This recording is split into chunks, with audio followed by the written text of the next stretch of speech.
News 24 आपके साथ मैं हूं रवि ठाकुर। कहते हैं राजनीति में ना तो कोई परमानेंट दोस्त होता है ना परमानेंट दुश्मन, लेकिन हालातों के हिसाब से हर राजनीतिक दल अपना अपना हित साध ही लेता है और राजनीति की डिक्शनरी में इसी साथ को गठबंधन कहा जाता है। देश में चल रहे चुनावी मौसम को देखते हुए सत्ता और विपक्ष दोनों ही गठबंधन की राजनीति की साठगांठ में जुट गए हैं। चुनावों में जीत की गारंटी का दावा करने वाली बीजेपी भी अब अपने कुनबे को मजबूत करने के लिए उतर चुकी है और गठबंधन की राजनीति ने देश की सियासत के रंग ढंग को बदल दिया है।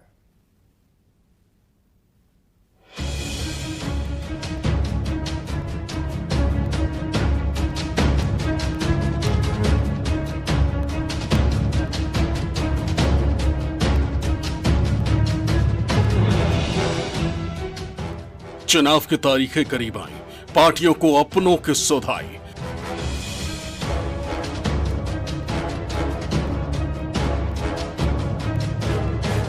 कुनबा मजबूत करने की मची होड़, सत्ता विपक्ष ने शुरू किया जोड़तोड़।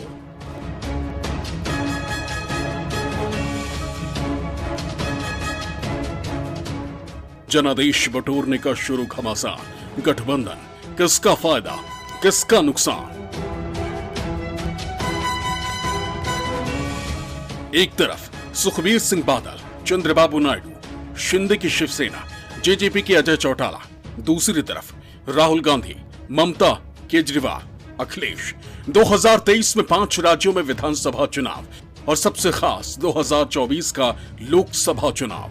चुनावी साल में हर पार्टी, चाहे वो सत्ता में हो या सत्ता से बाहर, अपना दमखम दिखा रही, जीत का दावा कर रही, विरोधियों को पटखनी देने का दम भर रही। लेकिन सत्ता और विपक्ष में जो एक बात कॉमन हो गई है वो है गठबंधन की ताकत को मजबूत करने की। लेकिन राष्ट्रीय पार्टियों की इस कोशिश ने लोकल और छोटे दलों के भाव बढ़ा दिए।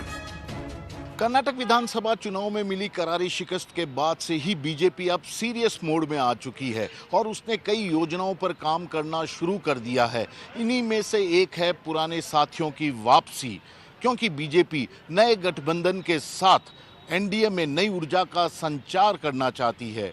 इसकी एक बड़ी वजह नीतीश कुमार भी है, जो कि देश भर के विपक्षी और बीजेपी विरोधी दलों को एकजुट लाने की कवायद में जुटे हैं।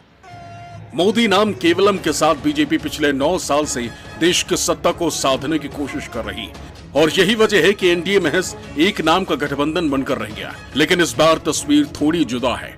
महंगाई, बेरोजगारी, ईडी, सीबीआई जैसे मुद्दे हों या राहुल गांधी की पदयात्रा और सांसदी जाने जैसे वाक्य, विपक्ष ने तमाम मुद्दों को जोर शोर से उठाया, जिसने राज्यों में बीजेपी की मजबूती को हिलाया भी है।